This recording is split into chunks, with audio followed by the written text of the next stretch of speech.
This is not officially race talks yet. Uh-oh. I know, but it... Shh.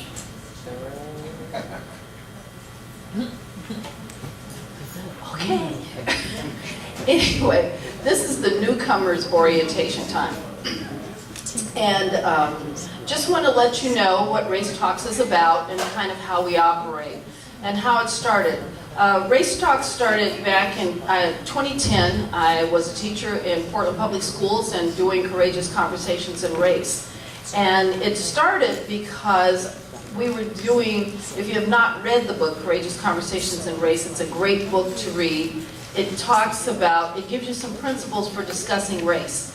And what made me think about that is that we need to be doing this in the community. And when I knew that we needed to do this for sure was when one of my colleagues, whom shall remain, how you say, no names will be mentioned to protect the guilty.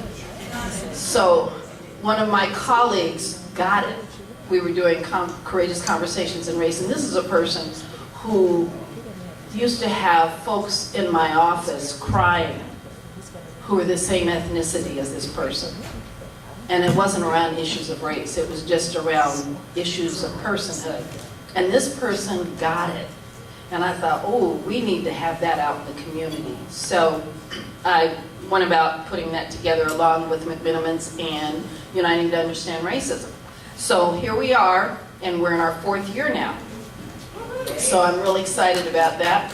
And so we're working on moving up and becoming more established, having, website and all that stuff. We have volunteers. We have a volunteer coordinator, Tony Cromet, Tony Wade. We have a facilitator coordinator, Lisa Ali, Lisa Wade. I don't know why they don't stand up. Stand up, Lisa Wade. Thank you very much. So we're basically just here. I don't know if you know, but by the year 2040, there will be more people of color than there are white people in the United States. I figure we need to be talking to each other. I knew we needed to be talking to each other when I had a former principal who told me that Catholics and Protestants were not the same religion. I thought, oh, we are in deep doo if y'all, that was supposed to have been a joke. But it was true. He really did say that to me. He really said that they were not the same religion, and was stunned when I pointed out they were, and how I pointed it out. So I knew if we couldn't have something as simple as that, then talking about issues of race was going to be much more difficult. So we have some basic things that we do here at Race Talks. And if you open up your brochure, at the end of the row is a basket. At the end of each row is a basket, and there are brochures in the basket. So if you take a brochure and pass the basket down. And you might want to get one of those colored cards too. So I'm going to tell you the good news first. You guys will be the first ones to know. We have a new drawing. We have the raffle. We have a raffle prize for $5, and it's a beautiful statuette and a nice basket and everything. But we've developed a new drawing, and it's for people who we keep encouraging folks to get together and get to know your neighbors.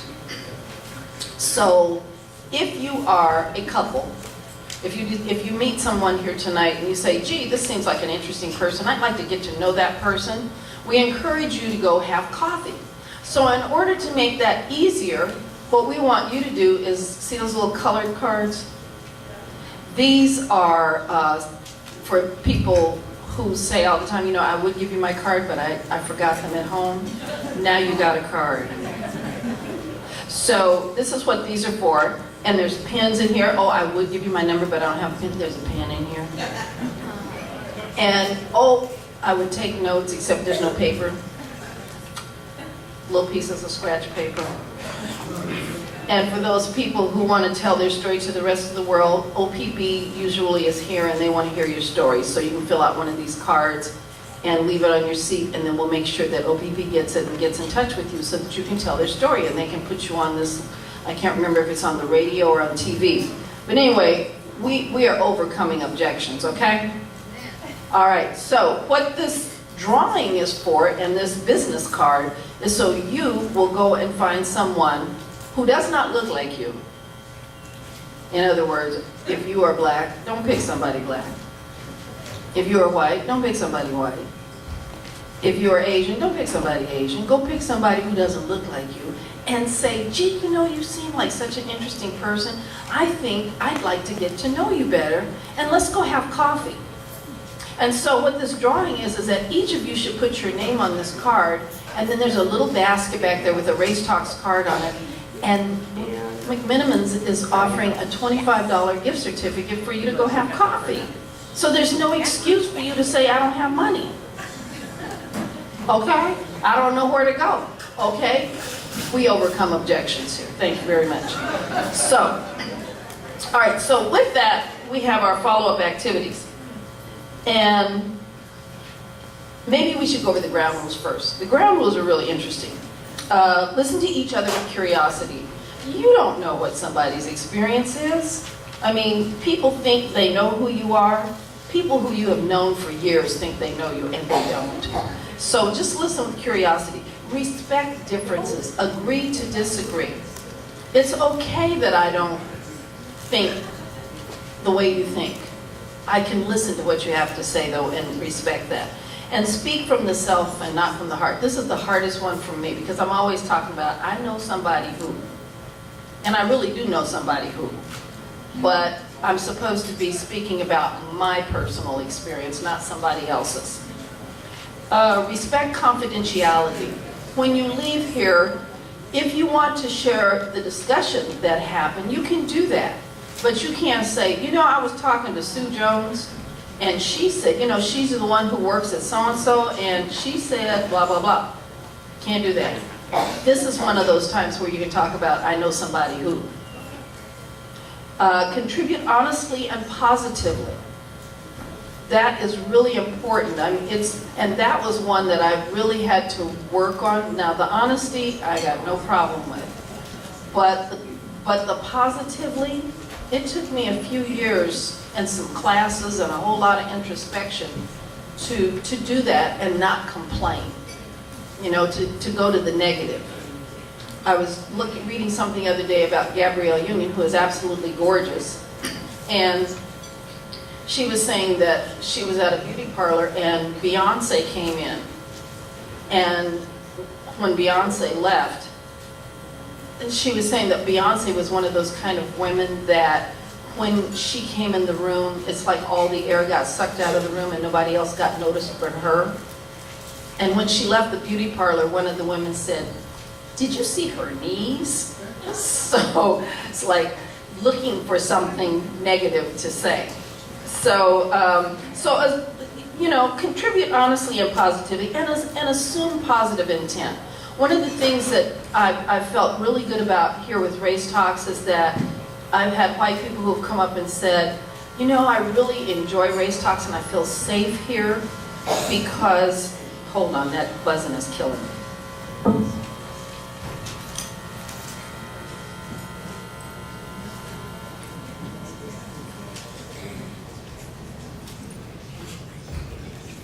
Okay.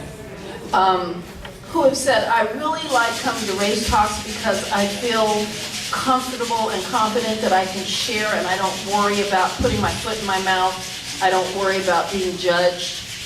I don't worry that people are going to take it the wrong way. And so I just say what I feel from my heart.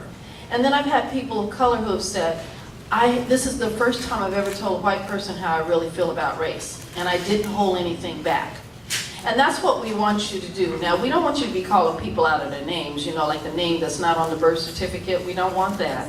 But we do want you to be honest. And we do want you to talk honestly, because if you don't share how you really feel and what your experience has been and what you know, then we will never get beyond that polite social conversation.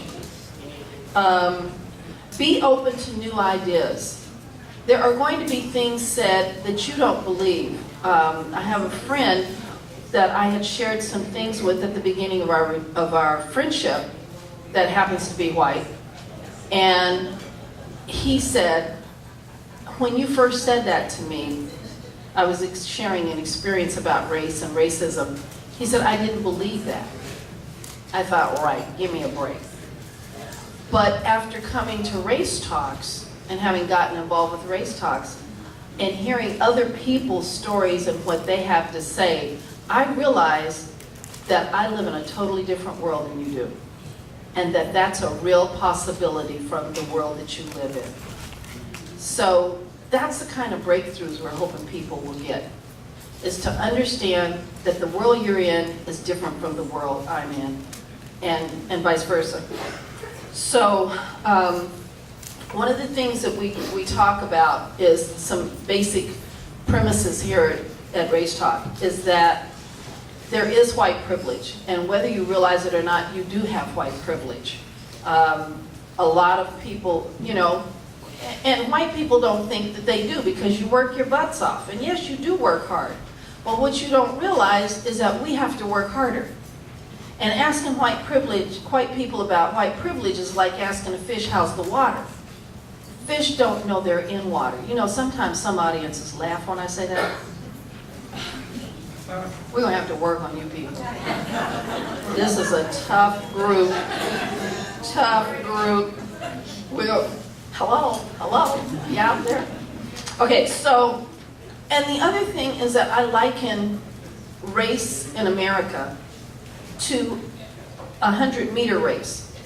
Poor white people start at 0, all the way up to the 97-yard line where the Rothschilds are. Those are the people who were selling arms to both sides in the war so that they were winning everything. And so there's all different levels of privilege.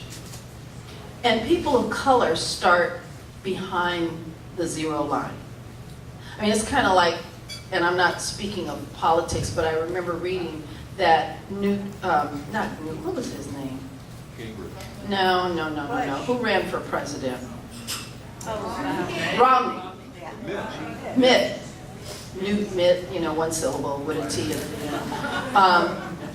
end. That Romney thought he hit a home run, but what he didn't realize is that he was standing on third base. When he was born, he was standing on third base. And some people aren't even in the ballpark, and they have to hit a home run. So understand that everybody doesn't start where you start. And I like to say that people of color start behind the 0 line and go all the way back to -50, where black folks are, American blacks. Because, let's be honest, there's a hierarchy here in this country. And black folks are back there at -50, blindfolded, one leg tied behind their back, and carrying a piano. And the gun goes off, and they wind up either slightly behind, even, or slightly ahead. And you say, how do they do that? They do that because they know from the very beginning that they have to work harder. Because if they don't work harder, they won't get ahead. And I did this with my children in my classroom. And it was a great example. Someday I'm going to film that and with a group of kids, and I bet it'll be the same thing. We were on the basketball court, and they all started under the basket, and I stood at mid-court, and I said, this was like the second day of school, right? So they ran to me, and it's like, did you guys like that? Yeah, let's do it again. So we did it again. I said, why don't you get further back? So I went to the other end of the court, and yeah, let's do it again. So okay, we're going to do it again, but this time we're going to do it a little differently. What we're going to do is we're going to stagger where you stand. You finished high school, so you get to step up here. You didn't finish school, and you had kids, so you got to step back 5 steps. Oh, your parents didn't finish high school, so you have to step back so many steps. Your parents, you have one parent, they're divorced. Your parents are divorced, but your parent finished college, so you get to step up so many steps. You have 2 parents who finished college, so you get to step up more steps. And you have 2 parents who have 2 or 3 degrees apiece, so you get to step up further. So the kids were, of course, grousing and carrying on. This isn't fair, this isn't fair. I said, well, let's just try this. So I stood at the end of the basketball court, and they ran, and of course the kids who were out front won the race. And the kids were furious. They said, why, that wasn't fair. I said, well, how about if I get back at the fence? Will that make it fair? Yeah, go back to the fence. I said, so what do you have to do, those of you who are going to be standing back behind the starting line, what do you have to do? Well, we have to try harder. I said, that's right. And remember that, you have to try harder. So they went back to where they were standing before. I went down to the fence. I said go, and it was amazing. It was just like life. Some of the kids who were at the back took off running like a herd of horses. The others, some of them ran a few steps and gave up. And then the kids who were out front, they were like, oh, I got this made. They were kind of like taking it easy until they heard the rest of them coming. And they turned around and saw the rest of the group coming right hot on their heels, and they took off like a shot, running hard. Now, they finished first because they were further ahead. But the other kids finished in the ones who chose to run the race, finished in a small band right behind them. And that's what life is like. And that's what race does to people in this country. It puts you further behind, but it makes you know you got to work harder if you're going to win this race. So those are some of the things that we're trying to share here at Race Talks. All right, very quickly, we have these little follow-up activities. If you look in the middle of it, there's a little red bar. We talk about just for fun. Go out and make friends with people. We need to get to know who our neighbors are. How many of you, I just want to show hands, how many of you know 3 houses down from you? The people who are in there, you've been in their house. Wait, I'm not finished. You know the people in the house, you've been in their house, you know their name, you have their phone number. 3 houses down to the left, 3 houses down to the right, and 3 houses across from you now. So how many of you know your neighbors in those 9 houses? See, I only see a few hands, and you guys are a little shy on the hand. Put those hands up in the air. I was a 3rd grade teacher. So, but see, there's only about 5 or 6 people who do. So what I want to invite you to do is get to know your neighbors. Invite them into your home, because if you have an emergency, you're going to have to call on them to help you. You don't think you will, but that's what happened with my neighbor and me across the street. She ended up having cancer, and I ended up being her caregiver and helping her get back together with her kids. And she was just astounded by that. And I forgot to mention she was white. And so she was astounded by that on a lot of levels. But you never know if you're going to need people. The other thing is, with a friend, share the and I do say with a friend, share the contents of Race Talks. This is awfully heavy stuff to be sharing with somebody you don't know. You can share it unless you've been trained how to talk about race. So share the contents of Race Talks, and you can see the Race Talks on YouTube.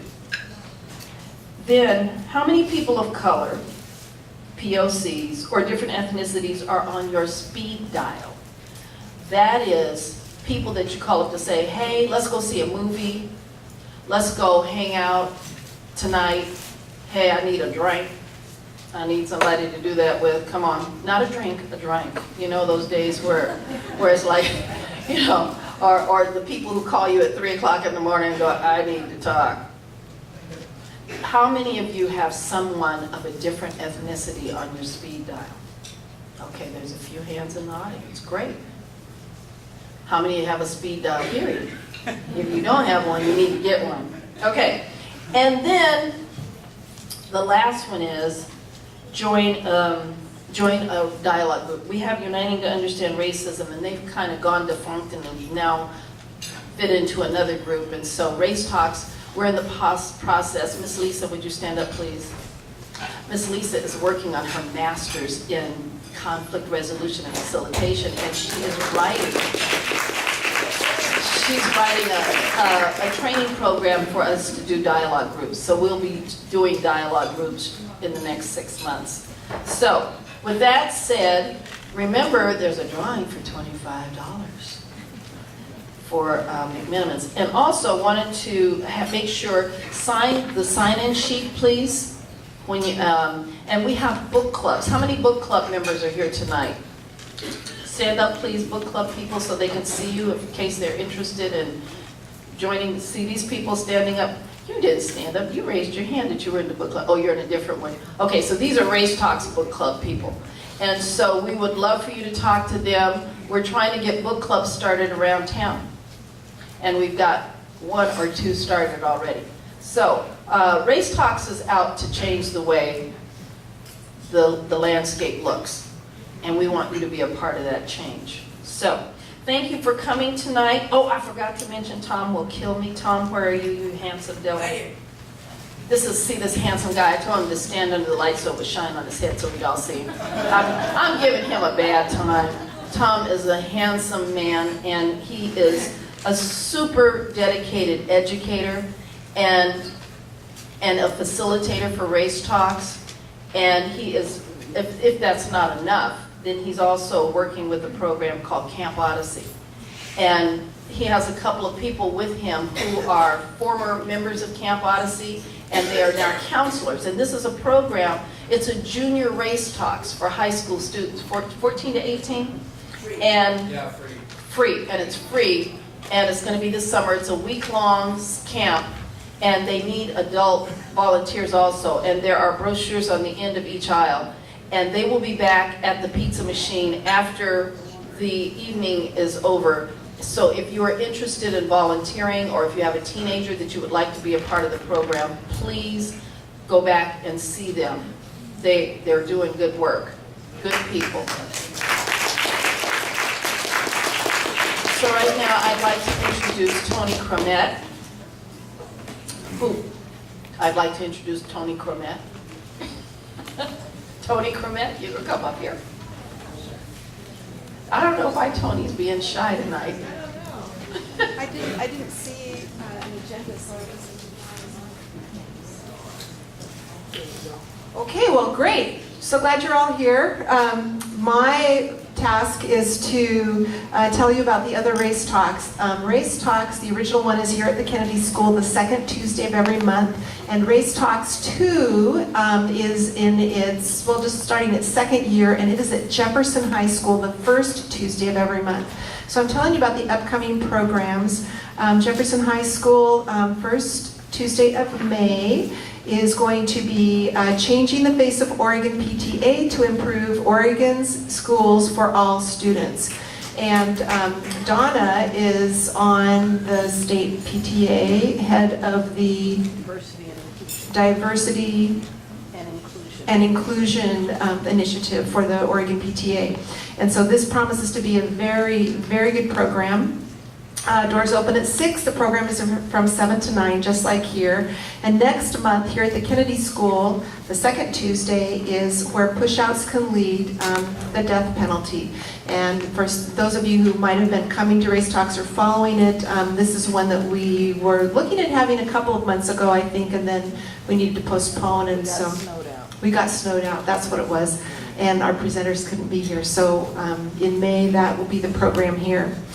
I'm not sure if Donna told you about our raffle drawing, but Race Talks does run off of, it's supported by some grant monies, by donations, by the generosity of the people who come to Race Talks and who believe in Race Talks.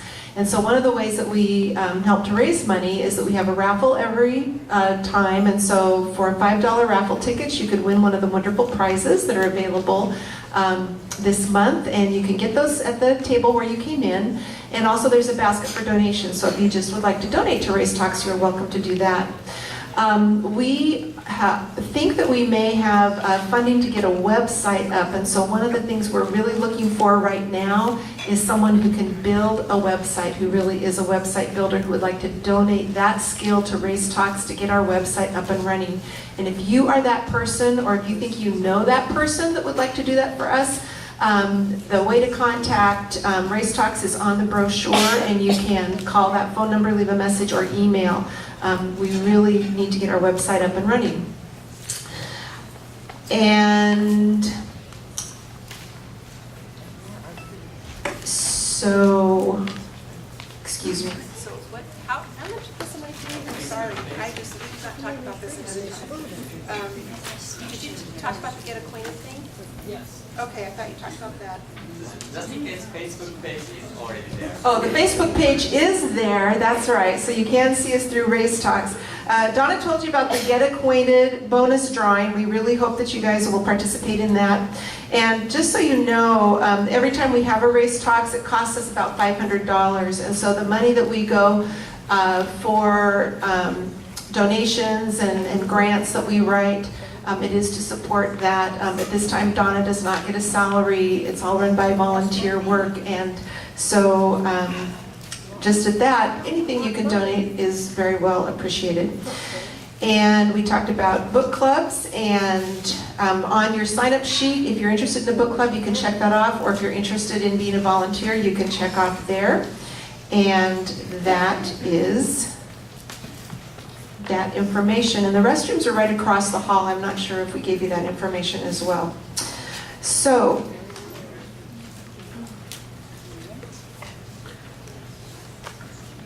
I'm sorry, I didn't get you the introduction. I apologize. We changed format tonight.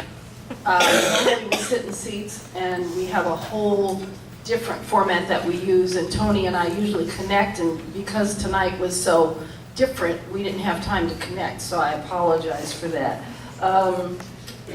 So our speaker tonight is Keisha Edwards, and it was just so discombobulated that I didn't get Keisha's bio. But I will tell you about Miss Keisha. Keisha is a consultant.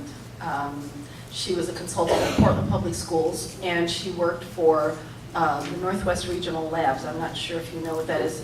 It is an organization that's all over the state, all over the United States, and Hawaii and Alaska. It's the mainland, and they do research and teach classes on all different topics around education, and do issues of race. So race, sexism, a lot of the isms. So they deal with those issues, and they're highly respected all over the country. It's a person that some of you may or may not have heard of. Her name is Joyce Harris, and she is still working with the labs right now. So Keisha was a staff person there, and she was also a consultant, and she did a lot of consulting in Portland Public Schools and has done consulting around town with a number of different organizations. So I was real thrilled. Keisha was a former speaker at Race Talks. When we started the Jefferson Race Talks, she spoke and did curriculum for Beyond, was a speaker for Beyond the Oregon Trail, which is a curriculum that has been developed for Portland Public Schools by Uniting to Understand Racism, that teaches about the people who came over during pioneer times who were not white. And it's a 10-week curriculum. One of the things that I'm going to be doing with the Oregon PTA is working to see that we get that curriculum in every middle school in Oregon so that our kids are using it. So, and Keisha was one of the developers of that curriculum. So tonight, Keisha came and we're playing the race card. And we're using that in a fun kind of way because that's something that people always talk about. Oh, he played the race card or something. So Keisha developed a deck of race cards. And each one of you got one as you came in the door. And she's going to do a short lecture and share some slides and different things with you. And then after that, we will get into small groups of 4. And she'll tell us what to do. And Keisha is, I've seen Keisha handle bigger crowds than this. She can handle a group, so don't get out of line. So I present to you Keisha Edwards.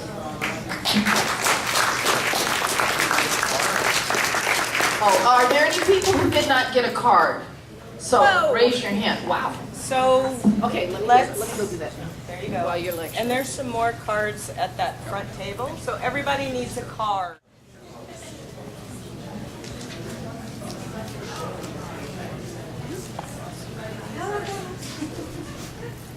So does everybody have a card?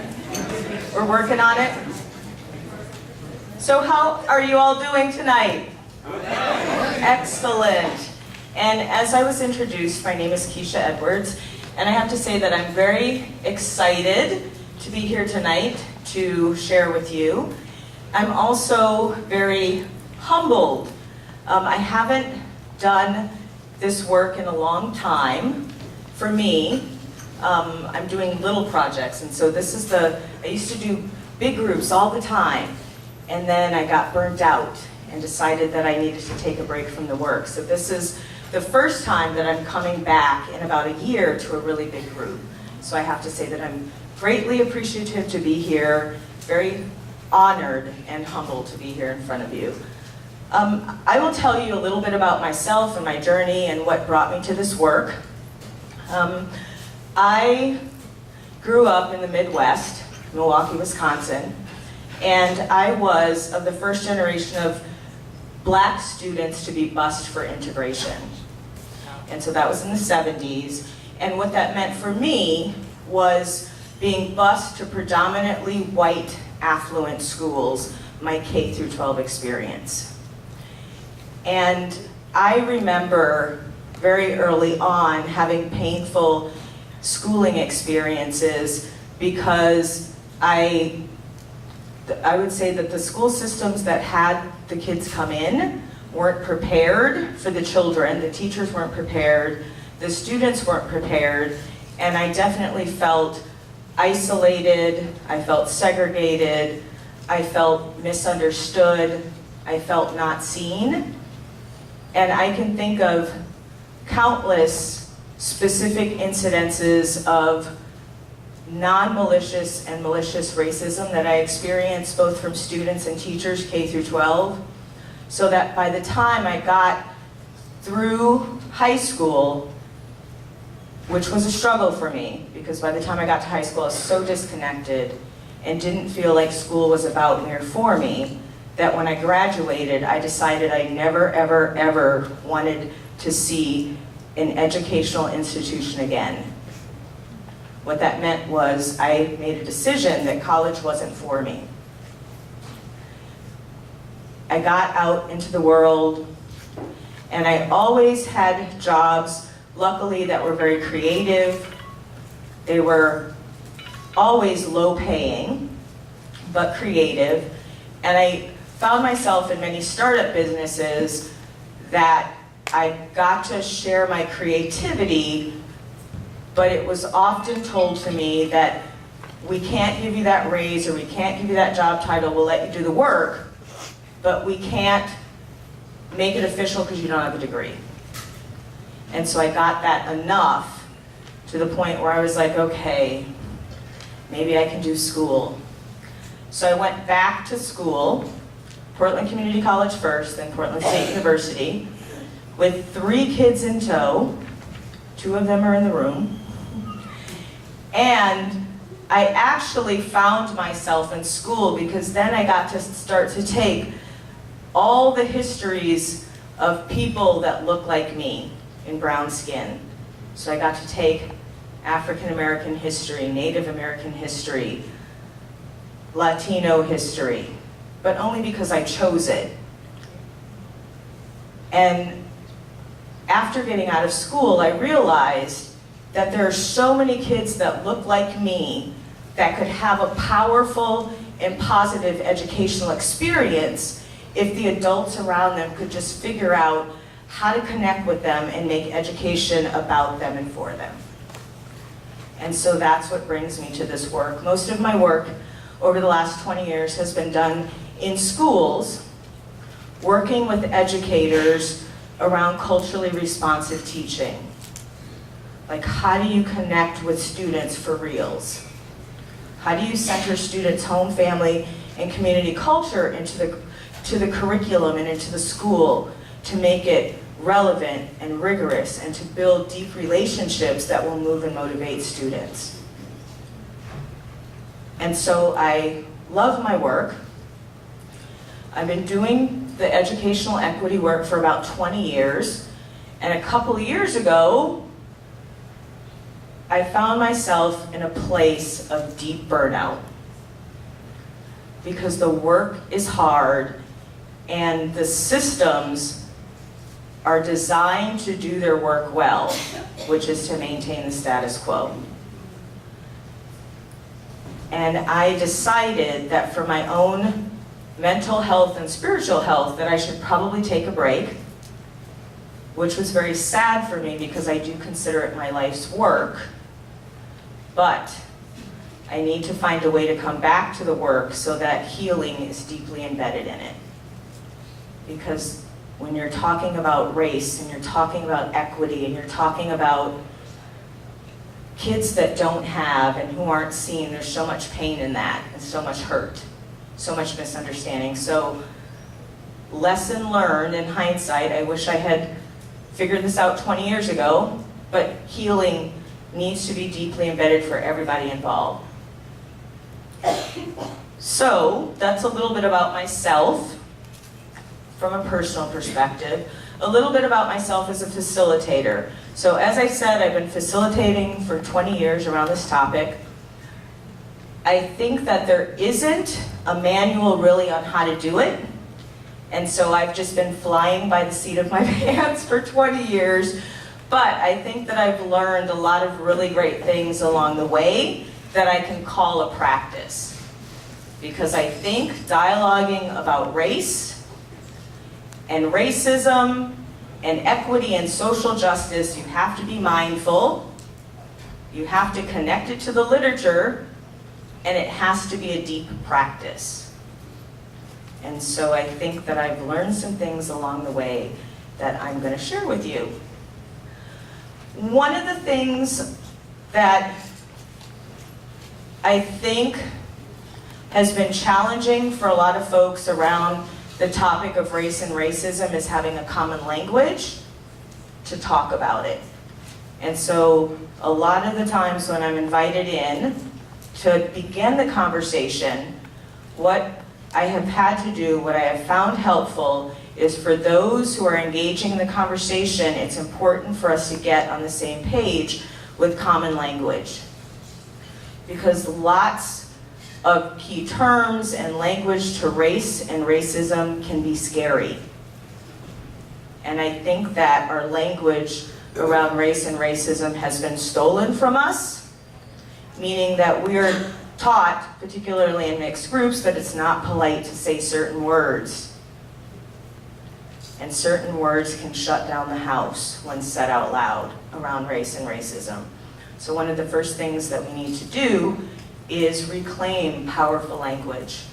And so I have done many of different definitions activities with folks, and then I had the idea that I should put it all into one place and create a deck that had those key constructs and terms related to race.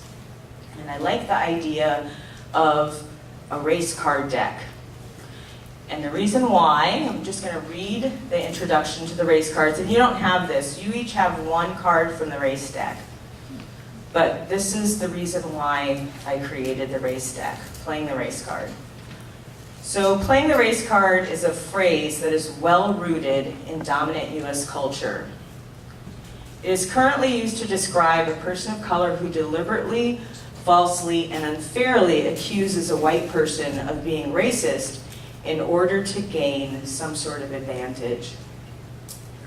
When the phrase is spoken like magic, the race and the intentions of the person of color becomes the greater focus and trumps the reality of a racist experience. When examined on a deeper level, the purpose of the term is to distract from, minimize, or dismiss the racism that people of color experience on a regular basis. And in reality, I believe there are many race cards that we play every day. And in my experience, white privilege seems to be the highest trump that takes all. This deck expands our thinking about the race cards we play, knowingly and unknowingly, in our daily interactions with one another. And I believe that if we're more mindful and intentional about our cross-racial interactions, we will be kinder and more effective in our relationships. So the deck of race cards was designed to promote real talk and action related to racial equity. A goal is to demystify and reclaim powerful language related to race and racism, because I believe that that's one of the first steps in the journey towards racial equity and healing. And getting all on the same page with keywords and concepts will help move racial equity forward at a faster rate. And the cards were designed for individuals or groups to use them to promote courageous conversation and encourage anti-racist action.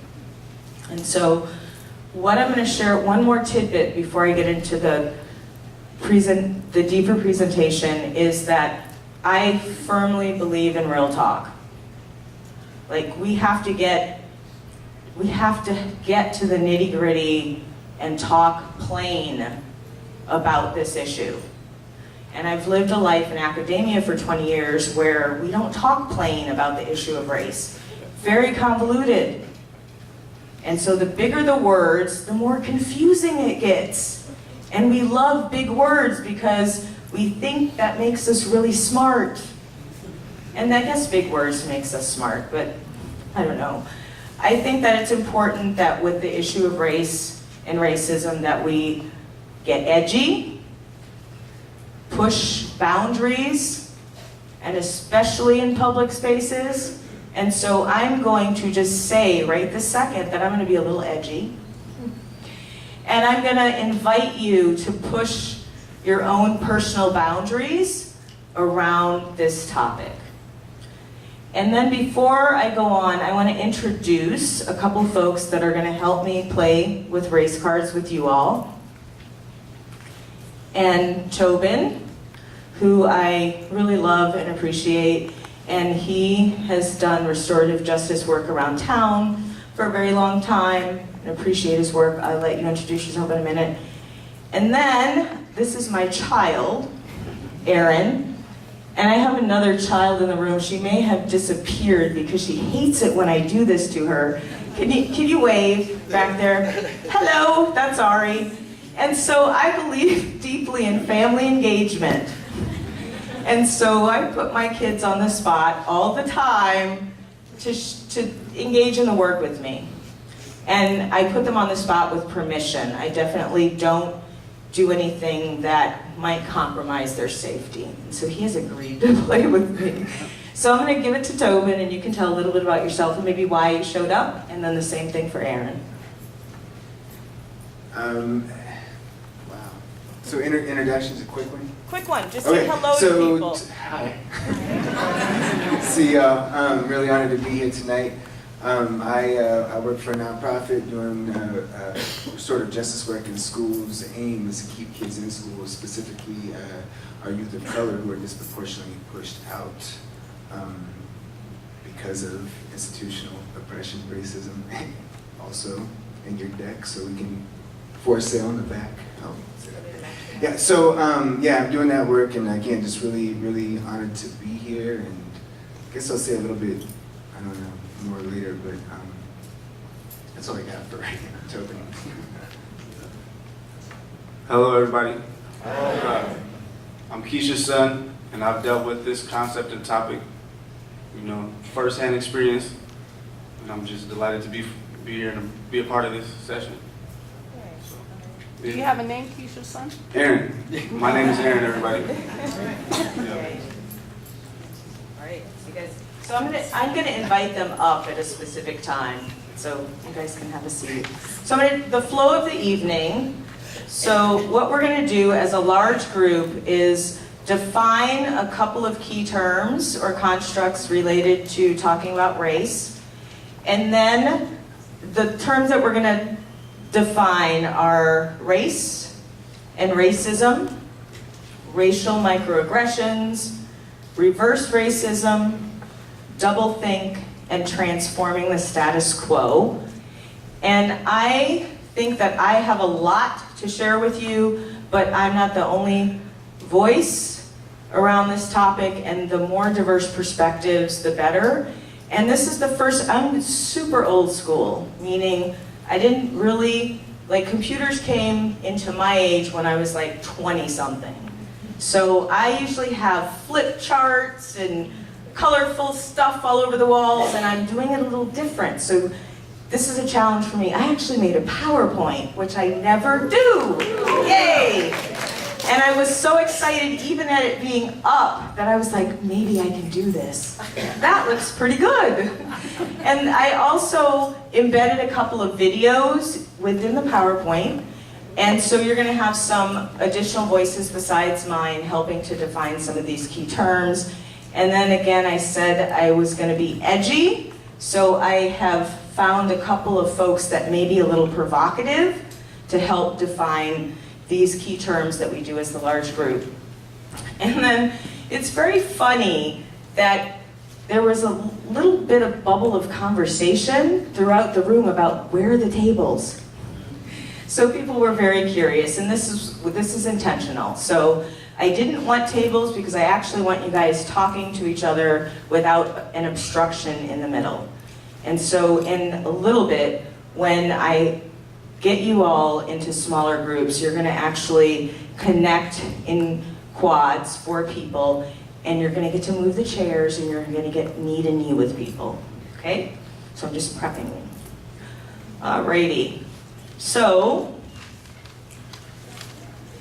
the first thing we're going to do, I guess we're going to let me find myself in my notes.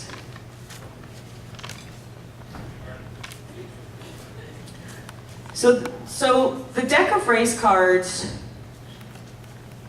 again, was designed to promote understanding around key terms related to race. It was also designed to promote action, like thinking and action. And so take a look at your race card that you have in front of you, because each race card is on a similar, the same template. So the race card has the definition, and then it also has some critical reflection or activity or critical conversation that you can have related to that key construct. And so we're going to do 5 as a large group, and then you're going to take your cards to the small group and have conversation about the specific thing that's on your card. Okay? So we're going to start with race. Is that the beginning? Is that the first slide? Yes. I just want to make sure. Okay, so the definition of race is that it is a historical classification not based on biology, but on social construction. And during colonial expansion, Europeans constructed race to sort and designate non-white people to be of the lower races. Relationships between differently raised people are still determined by the social construction where white people have the most power and privilege and are considered the norm and non-raced. And it's important to understand that white is also a socially constructed racial category and experience. And so I think this is a good starting point when talking about race and racism, is having a common definition of what race is. And so what are some of the key things that stick out for you in this definition? And you can just throw them out. Social construct. Very important piece of understanding race. Colonial expansion. Colonial expansion. So it served a purpose. White people are considered non-raced. Yes, white people are considered non-raced. Very important concept. And for all of you white people in the room, you are white. Whiteness has meaning. And when we're talking about race, I think in dominant culture, we generally think we're talking about people of color or ethnicity other than white. So when we have the conversation about race, it's really important for white people to include themselves in that. Can you push the button? So, I have a little video for you. How many of you are familiar with Tim Weiss? Awesome! So, once upon a time I showed a Tim Weiss video, in a school that I thought was very liberal, and I found out very quickly how conservative they were. And I got in a lot of trouble. So I'm just preparing. Tim Weiss is, he is white. He considers himself an anti-racist educator, and he does a lot of thinking and talking and speaking out loud about race from the perspective of a white man. And so this is just a couple of minutes of Tim Weiss speaking about how white America talks about race. Push play.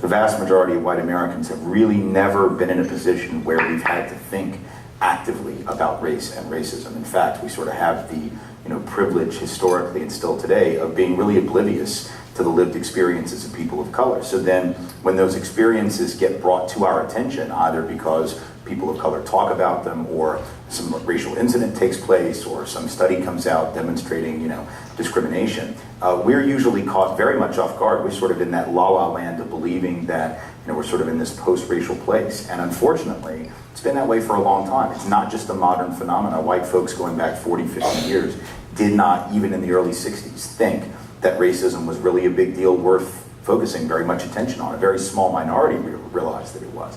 But the vast majority of whites said at that time that people of color had equal opportunity with white folks. So I think it's difficult, because to be white is to be in that sort of bubble of obliviousness where you don't have to think about it.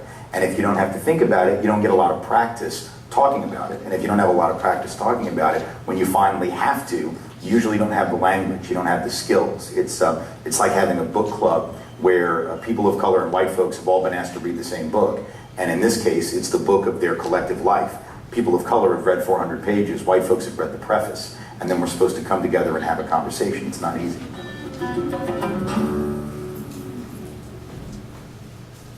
So can you push the next slide?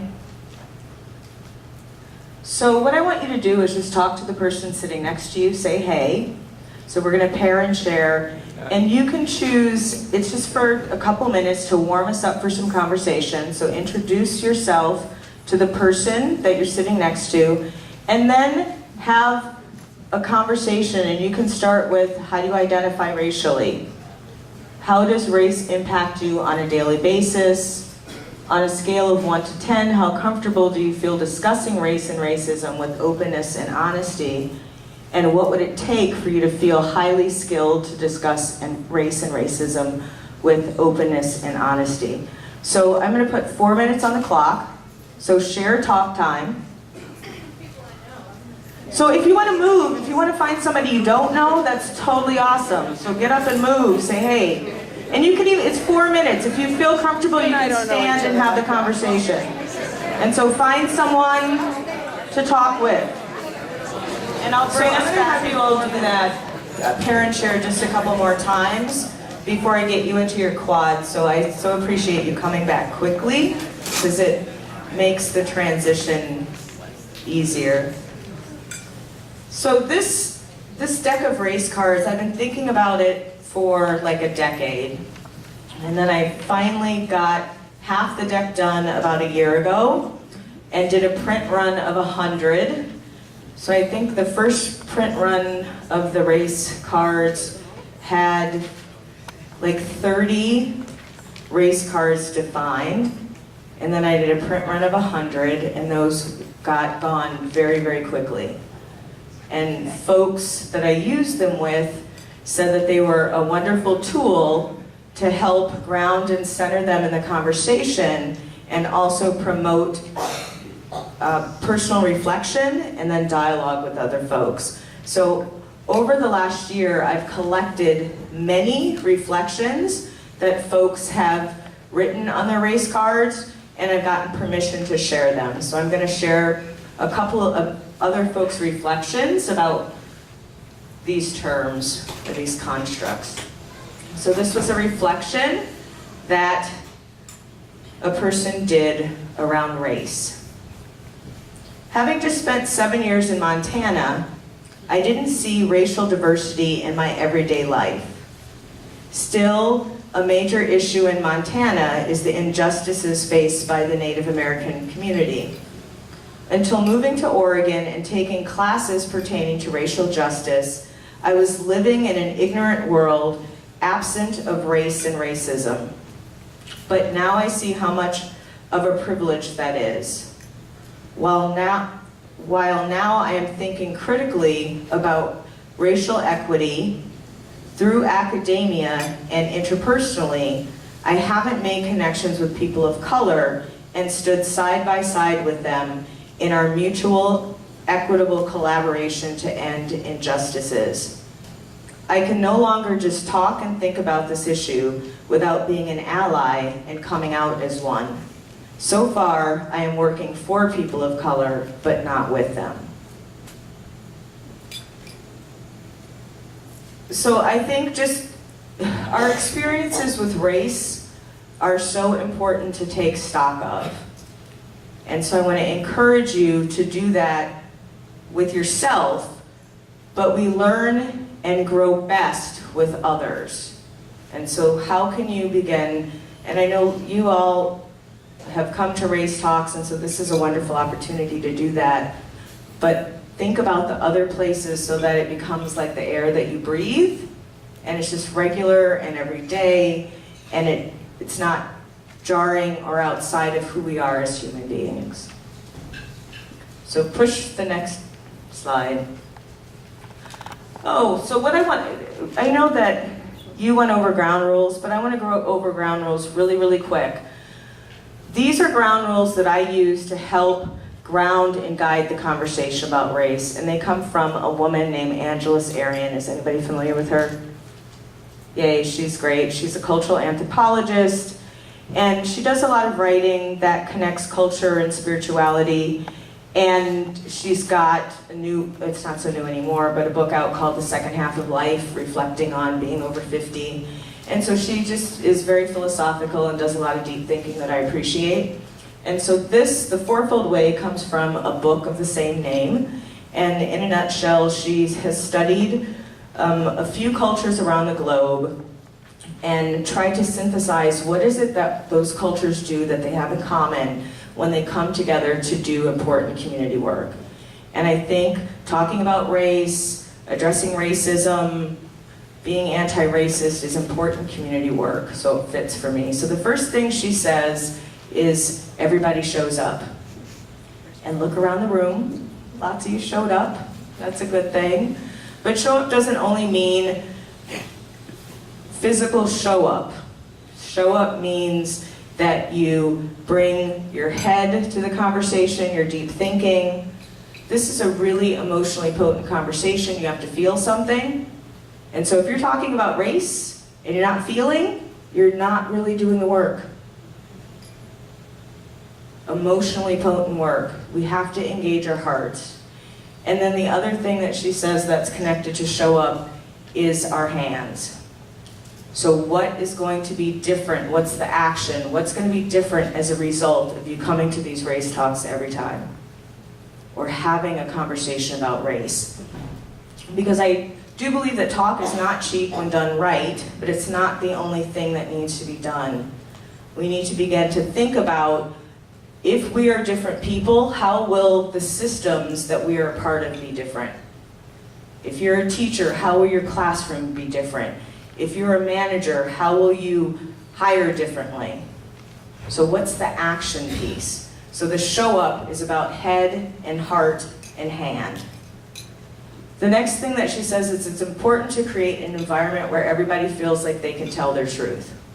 So everybody has a piece of the truth when it comes to race and racism and doing business differently. And so look around the room, right this second, and in this room, who would you say is missing? And I'm not saying, I'm just saying, putting that as a question, that's something we need to constantly be asking. Is if we want diverse perspectives and multiple truths, we need to have diverse perspectives in the room. So who's missing? And how do we actively engage those folks whose stories we need to be a part of this great puzzle? Another thing she says is we live in a day and age that is so fast and so speeded up, and we have access to so much information that it's important to pay attention to what has heart and meaning for you in the conversation. And the heart and meaning are those things that affirm us and make us go, ah, like that's my story. Like you get me, or I vibe you. And she says it's equally, if not more important, to pay attention to what deeply disturbs us. Because a lot of the time when we pull apart what deeply disturbs us, especially around this topic, we'll find out that it's not usually about the other person, it's about us. And so when you get that feeling in the pit of your stomach and you're rubbed the wrong way, our trained and maybe natural inclination is to push it away, but hold it so that you can examine it and pay close attention to what disturbs you in this conversation, and you will grow and learn immensely. The final thing she says is be open to outcome but not attached. Just meaning that every time we step into the room we have personal agendas, like you showed up for a reason tonight.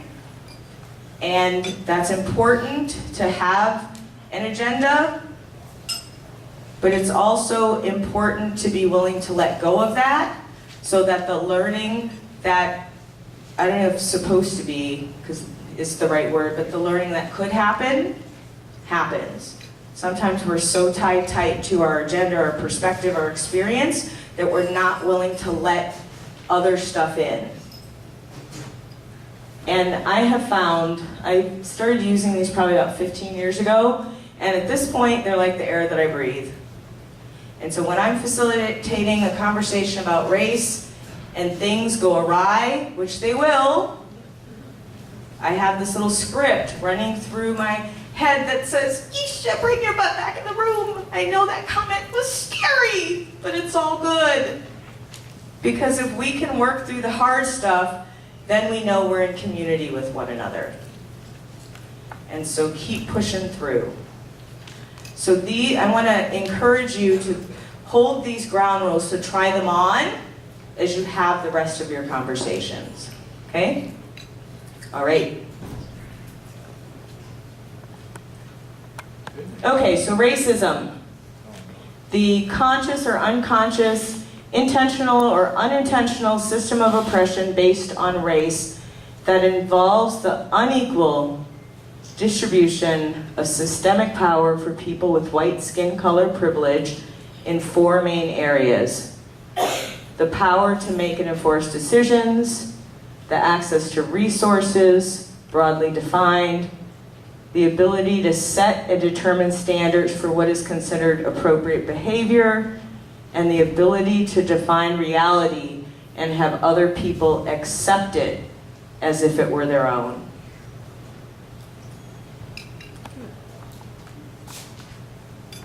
And so I want to give Aaron an opportunity to talk about how he experiences racism in Portland.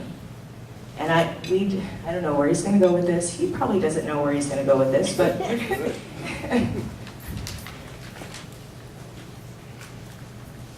So I'll just give a short, how do I say it, make a long story short. I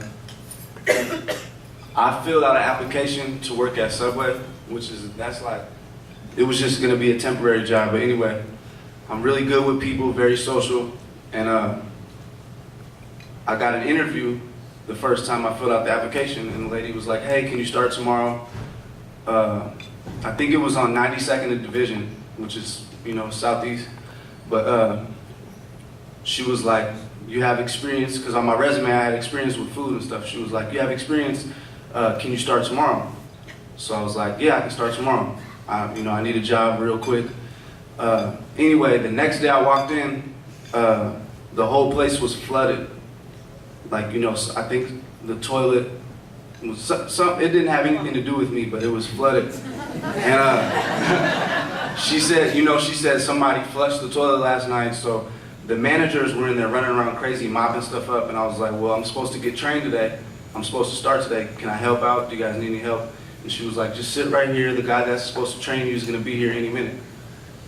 So this older white dude walks in, and as soon as he walked in, he probably got hip like last night. Like she was like, I hired somebody, he starts tomorrow. Well, as soon as he walked in and seen me, he pulled her to the back office and was like, I need to talk to you right now. So I was kind of confused, like, okay, he's probably overwhelmed because the whole subway is flooded. My feet was soaked. He was probably mad at her. Anyway,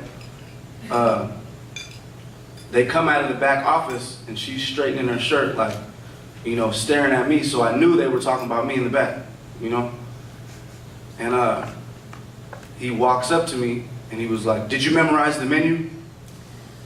Just talking down to me like, how do you make a turkey sub? And I'm like, I'm looking at the thing that I was supposed to study last night. And I was like, 8 slices of turkey. And he was like, I didn't ask you to read it. Did you memorize it? And I was like, sir, I thought you were supposed to train me today. And he kept, I want to say he was nitpicking, trying to find ways for me to not work at his specific subway. So anyway, make a long story short, I think she got in trouble for hiring me, and he basically sent me home on my first day. And I was like, that was very racist because, for one, I was clean cut. Young black guy, he probably judged me off top. He was probably like, I don't want him working here. But that's just a small example of what I deal with every day, I earned myself the job and he didn't give me a chance to prove myself, So, yeah, that's about it.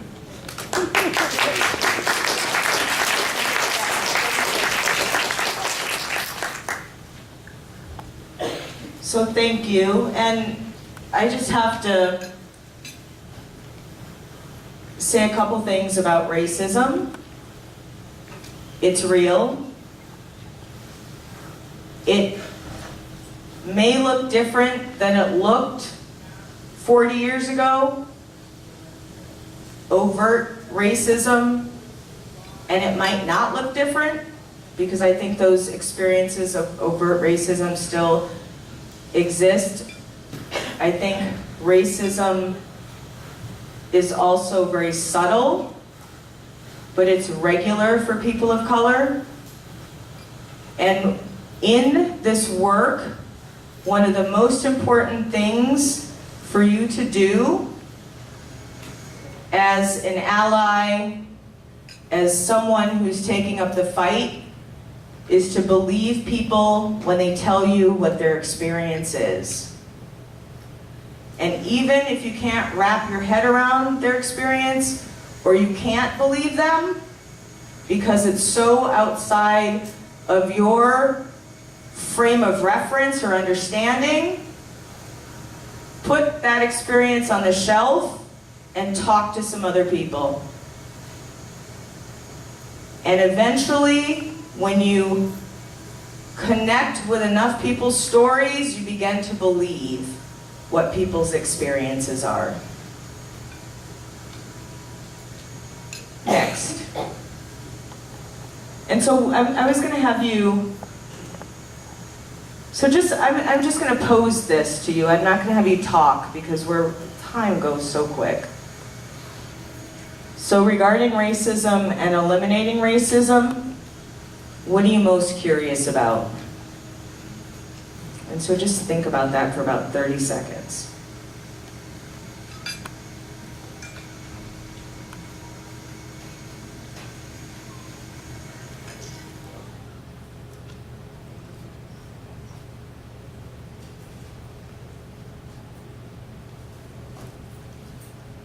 Anybody willing to share a curiosity out loud? How big you can? The mic doesn't stretch, but it's only because you're close that you need to stand up. So what's a curiosity? So my thought was, when are we going to get it right? Right on. Any other curiosities? Yes. And if you could project, that would be fabulous. I'm very curious why white people who live in predominantly white neighborhoods have so much fear, so that they are so, I don't know what word to put there, but regarding racism, I don't understand where the fear comes from. So for white people, where does the fear come from? You don't understand the fear. When they're in all white neighborhoods, that's. Was there a hand up over here? Yes. I think a lot of the time about what is going to be really effective in engaging large numbers of white people and changing our culture. Yeah, right on. Yes. Yeah, I'm curious why I have so much difficulty getting beyond race in terms of my own thinking.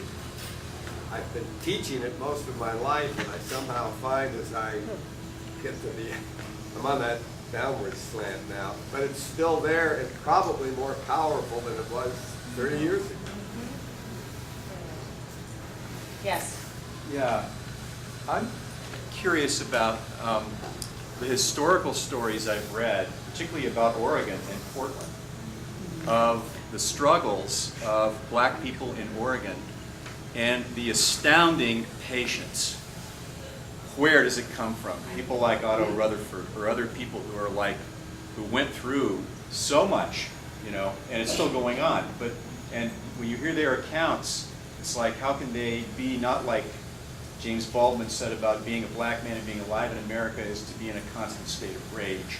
And I look at their patience and just so I wonder how I could ever have, that much patience. I'd like to know where that comes from. I'd like some of that. And a couple things I just want to say about the notion of rage. More of us actually needs to be angry, because rage is actually a great thing. It has fueled many a social justice movement. You need to be angry that Aaron has that experience at Subway and has no recourse. And Aaron is but one of many people of color, because it's not just a black issue. People in brown skin experience that every day in different ways. And so when enough of us are pissed off and angry about it, and we feel like it's about us, it actually might be different. And I also want to say something about the notion of righteous indignation. So there are a lot of people of color who are mad about it, and it shows up in a whole lot of ways. And I think people have a right to be mad at it, but we pathologize that anger. And so another thing that you can do, particularly as a white ally, is you can try to understand the rage that racism produces and be okay with it. And sit with it, and sit with your people of color who are pissed off and hurt. Can you push that button? Okay, so I have to speed it up because I want you guys talking in groups. Okay, so racial microaggressions, and this is the way that racism is sometimes different. Brief and commonplace daily verbal, behavioral, or environmental indignities, whether intentional or unintentional, that communicate hostile, derogatory, or negative racial slights and insults towards people of color. And there are a group of students at Harvard, probably if you're on Facebook, this zipped all over my Facebook, but they did a campaign, a photo shoot, called We Are Harvard Too. And so there are a couple of slides, can you push the button, just of Harvard students talking about the racial microaggressions that they experience on campus. So, on her sign, "You're lucky to be black. So easy to get into college." an old classmate. So these are racial microaggressions, examples of racial microaggressions. Next, push the button. Oh, I heard her say she was going to Harvard. I just assumed she misspoke. White parent to my mother. Next. You don't sound black. You sound smart. You're African. You're not even black. I'm not pulling the race card. You're just being racist. So again, I'm not going to have us do this because I want to get you in your quads, but some reflection questions. These are right off the cards. Are what racial microaggressions have you experienced or do you hear about on a regular basis? How do or can you counter those racial microaggressions? Because that's the countering part is really important. So we need to begin to think about as the individual and as collectives how we're going to transform the spaces that we're in so those microaggressions, racial and otherwise, aren't allowed. Reverse racism, a term used by white people to deny their white privilege. Those in denial use the term reverse racism to refer to hostile behavior by people of color against whites, and especially to affirmative action programs which allegedly give preferential treatment to people of color over whites. And then, are you ready for edgy? Okay, so I think it's an edgy video. You guys might not think it, I don't know. I just have to, anytime I do something that's out of the box, I just have to preface to prepare. Okay, push play. And so this is I'll just push play. A lot of people don't like my comedy. A lot of white people don't like my comedy. A lot of white people say this to me. Hey, Amir. Hey. You get on stage, you make your jokes about white people. You say white people this, white people that. What if I did something like that, huh? What if I got on stage and I said, yeah, black people are like this, Muslims are like that. You'd probably call me a racist, wouldn't you? And I say, yeah, I would. Yeah, you should never do that. That's bad for your health. They're like, well, you do that, Amir. You do that. You get on stage, you make your jokes about white people. Don't you think that's a kind of racism? Don't you think that's dun dun dun reverse racism? I said no. I don't think that's reverse racism. Not because I think reverse racism doesn't exist, right? If you ask some black and brown people, they'll tell you flat out, there is no such thing as reverse racism. I don't agree with that. I think there is such a thing as reverse racism, and I could be a reverse racist if I wanted to. All I would need would be a time machine, right? And what I'd do is I'd get in my time machine, I'd go back in time to before Europe colonized the world, right? And I'd convince the leaders of Africa, Asia, the Middle East, Central and South America to invade and colonize Europe, right? Just occupy them, steal their land and resources, set up some kind of like, I don't know, trans-Asian slave trade where we exported white people to work on giant rice plantations in China. Just ruin Europe over the course of a couple of centuries, so all their descendants would want to migrate out and live in the places where black and brown people come from. Of course, in that time, I'd make sure I set up systems that privilege black and brown people at every conceivable social, political, and economic opportunity. White people would never have any hope of real self-determination. Just every couple of decades, make up some fake war as an excuse to go and bomb them back to the Stone Age and say it's for their own good because their culture's inferior, and just for kicks, subject white people to colored people's standards of beauty and end up hating the color of their own skin, eyes, and hair. If, after hundreds and hundreds and hundreds of years of that, I got on stage at a comedy show and said, hey, what's the deal with white people? Why can't they dance? That would be reverse racism.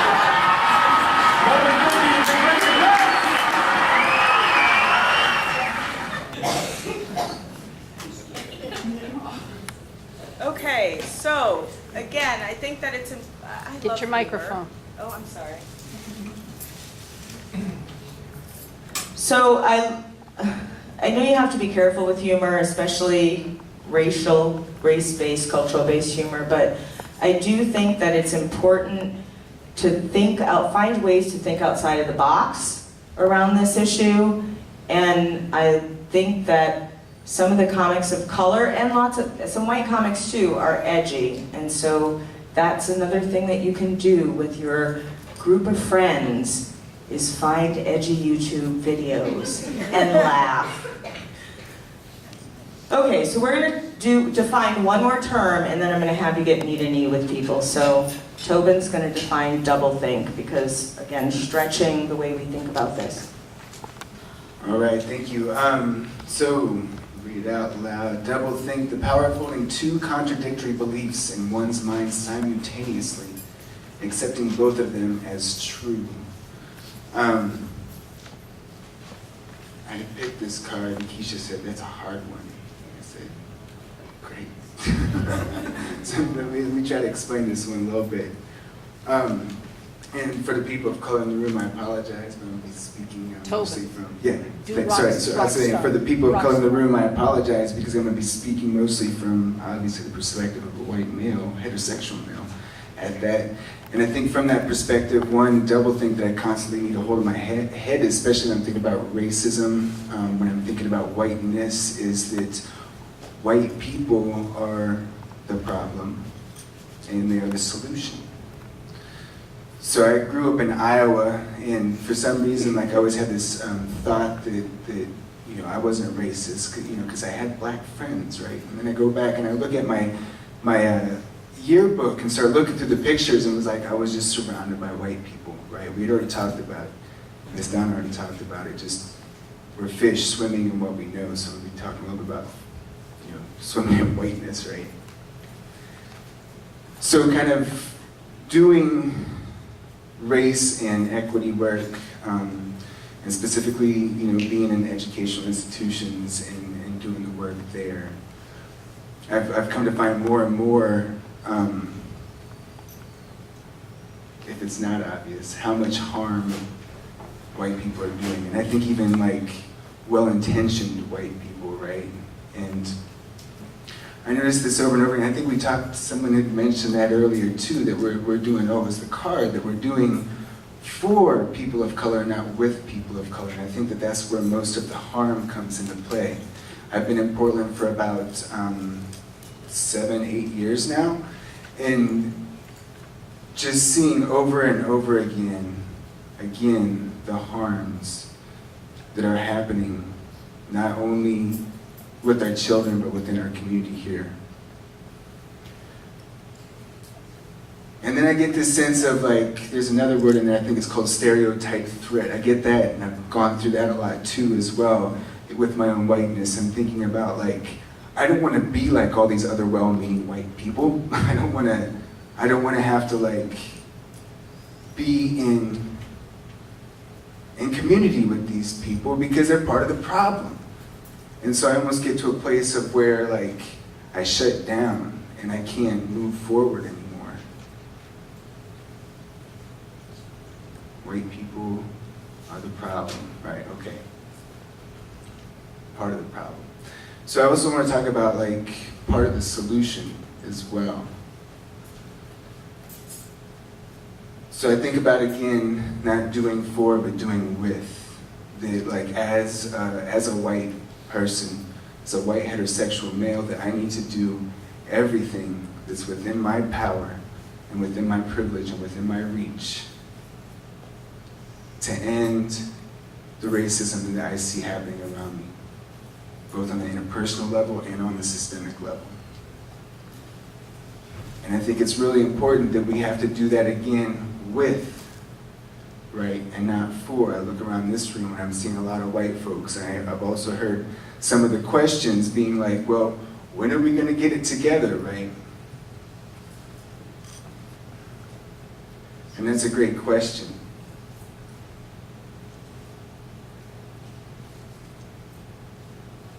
Because we have so much more power, another word in your deck, you should check that one out, to do so much around this issue. And I came here tonight and cut into my own family time and, what is this? Probably getting on to be a 12, 14, 15-hour day for me. Trying to do the work, but it's still important for me to show up. Like we said earlier, we all showed up. So this double thing, this paradox that I have to hold in my head every day, and I'm sure it's the same, even more so for our brothers and sisters of color here who are walking through this world what is this craziness, right? And so again, it's holding that paradox.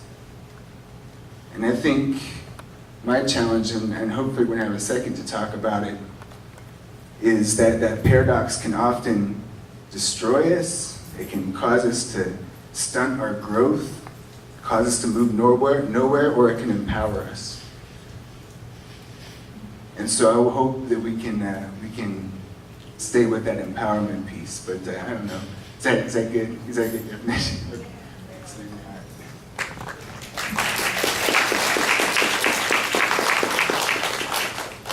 All right, now we clap for Tobin, so let's hear it for Eric. I think you did, yeah. I think we did. Did we clap for you, son? A little bit?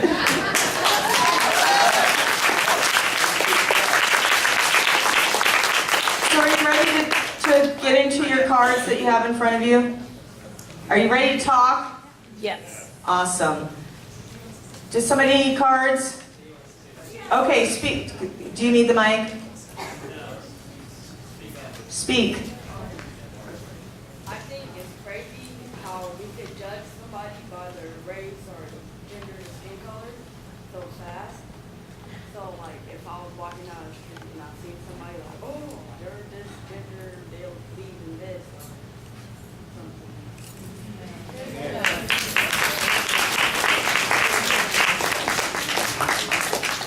Okay, so hopefully this transition or shift won't take too long. If you could get in groups of 4, and you're probably going to need to move your chairs around a little bit. Let's have this take 1 minute. Wait. Yes. This is real important. This is real important, and one of the things we discuss here at Race Talks, when you get in your group of 4 and you introduce yourselves, first, tell what your name is, and then second, tell how you identify racially. Because we cannot have a discussion about race without having people of color in the group.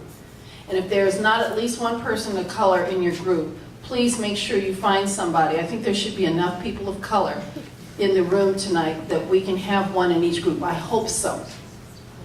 And it will be even a better discussion if you don't sit with with people that you came with or that you know. So please make sure, if you don't have somebody of color in your group, please go around and ask a group if you see, ask them, do you have an extra person of color we can borrow? Because there are more white people here. I'm serious, there are more white people here. And Keisha kind of alluded to this, but there are more white people here than there are people of color, because people of color get tired of dealing with this. We deal with it every day.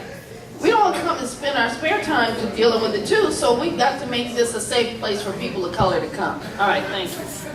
All right, so I'm going to put 1 minute on the clock, and then I'm going to bring us back in 1 minute with instructions. So please find your quads and get your chairs comfy so you're knee to knee, and you got 1 minute.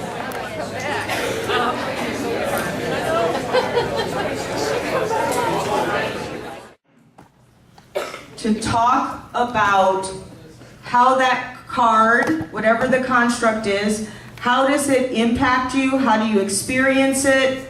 What meaning does that card have for you? And the beauty of this is that all answers are right answers, because again, it's stream of consciousness thinking, because you probably don't know how you think about that card because you haven't had an opportunity to think deeply about it. This is your time. And then I noticed that there are a couple of groups of 5, and that's okay. When we get to the 5th person, for those of you that have 4, then you just get to talk with each other for 3 minutes, okay? But what we're gonna do is we're gonna go clockwise, so decide who's gonna go first. Who's gonna go first? Identify. Alrighty, I'm gonna put 3 minutes on the clock. And this may feel very strange, but I want you to go with it.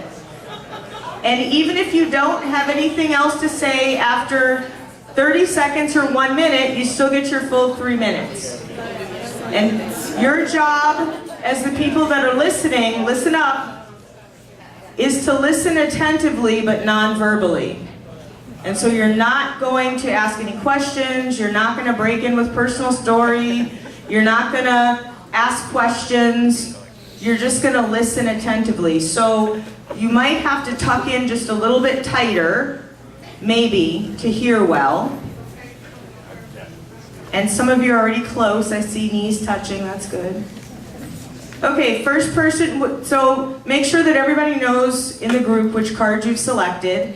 And one of the things you might do is you actually might pass, the person who's speaking about the card might have that card in their hand and then just pass it around. Because you might want to look at the definition, you might want to look at the prompts, but don't use up all of your time reading the card because you're supposed to be just stream of consciousness.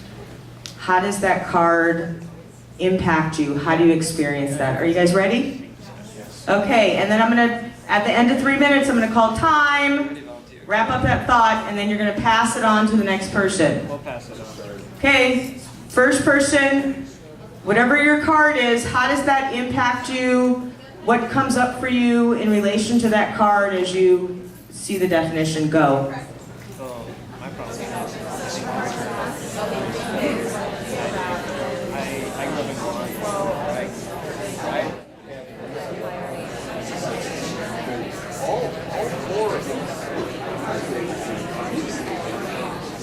So time, finish up that thought.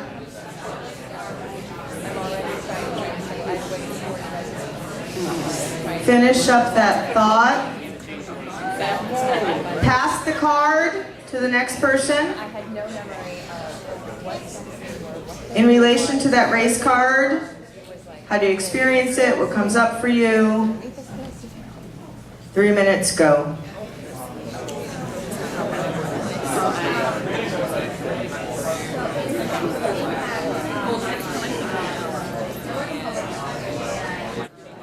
Finish up that thought. And then, as I said, there are some groups that have 5. So the 5th person in the group of 5 is going to get to go.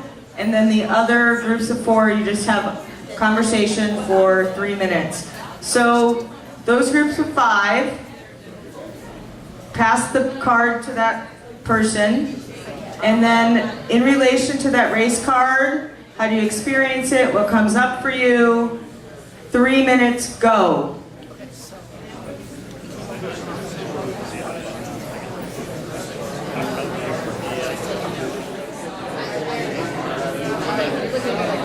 So time, finish up that thought.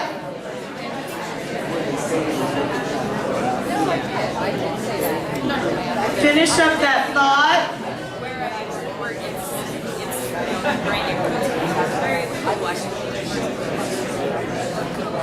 And what I want you all to do in your talking and listening groups before we come back as the large group, I want you to say thank you to the people that you were in listening partnerships with.